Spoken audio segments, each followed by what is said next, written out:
He stood frozen in the doorway of the conference room, the divorce papers shaking in his hand, his breath stuck somewhere between his chest and his throat. It wasn't the words on the page that did it. It was her stomach. Round, impossible to ignore. 7 months, at least. His eyes dropped air before he could stop himself, and when they lifted back to her face, the color had drained from his own. "Emily?" he whispered, like saying her name might rewind time. She didn't sit. She didn't smile. She stood there with her coat unbuttoned, one hand resting instinctively on her belly, the other gripping her purse so tightly her knuckles were white. Her face was thinner than he remembered, her eyes tired but steady. "Let's just get this done, Ryan," she said quietly. "I don't have much time." The lawyer cleared his throat, but Ryan didn't hear him. All he could hear was the pounding in his ears. 7 months pregnant. 7 months while he'd been sleeping alone in their house, convincing himself the divorce was for the best. 7 months while he'd told everyone she was moving on. "Is it—" his voice cracked. "Is it mine?" Emily's jaw tightened. For a moment, it looked like she might walk out. Then she met his eyes. "Yes, it's yours." The memory of the night she left slammed into him without warning.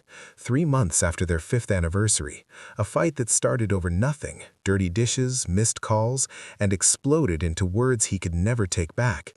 He'd accused her of caring more about her career than about starting a family. She accused him of never really listening. "I can't keep begging you to choose us," she said through tears, shoving clothes into a suitcase. And he hadn't stopped her. Ryan sank into the chair. "Why didn't you tell me?" Emily let out a humorless laugh. "You filed for divorce, Ryan. You made it very clear you didn't want a family. I found out 2 weeks after I moved out." Her voice softened, but the hurt underneath was unmistakable. "I tried to call you. You never answered." He remembered those missed calls. He'd ignored them, telling himself space was healthier. He pressed his palms into his eyes. "I would have come, I swear. I would have—" "Done what?" she interrupted gently. "Stayed out of obligation? Resented me? The baby?" The word baby landed between them like something fragile, real, alive. The lawyer cleared his throat, but Ryan didn't hear him. All he could hear was the pounding in his ears. 7 months pregnant. 7 months while he'd been sleeping alone in their house, convincing himself the divorce was for the best. 7 months while he'd told everyone she was moving on. Is it mine?" Emily's jaw tightened. For a moment it looked like she might walk out. Then she met his eyes. "Yes, it's yours."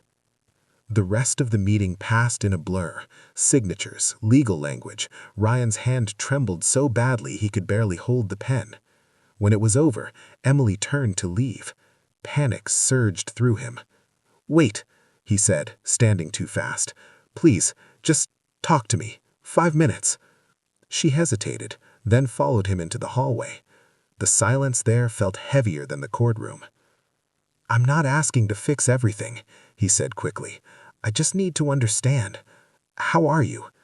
Are you okay?" Emily leaned against the wall, suddenly looking exhausted. "I'm scared," she admitted. "I'm doing this alone. Doctor visits, cravings, nights when the baby won't stop kicking and I can't sleep." Her eyes glistened, but she didn't cry. "I never wanted this to be like this." Neither did he. "I don't expect forgiveness, but I want to be there, for the baby, for you if you'll let me. I don't care what it looks like, I just don't want to be a stranger to my own child." She studied his face, searching for something. Finally, she nodded once. "You can come to the next appointment, Tuesday." Relief hit him so hard he had to swallow.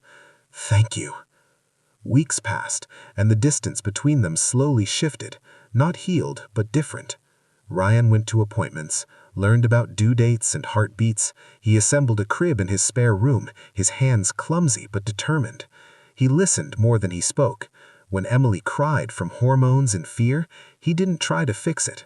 He just stayed. The night her water broke, she called him first.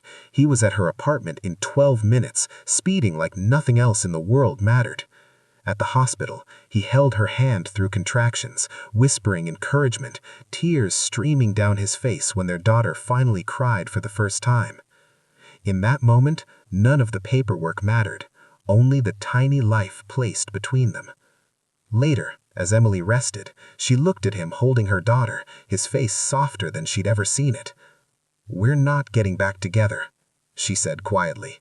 He nodded. "I know. But," she added, watching him carefully, "we can do this right." Ryan looked down at his daughter, then back at Emily. "I promise, I won't disappear again." The marriage ended the day those papers were signed, but something else began the moment he realized the truth and chose to stay.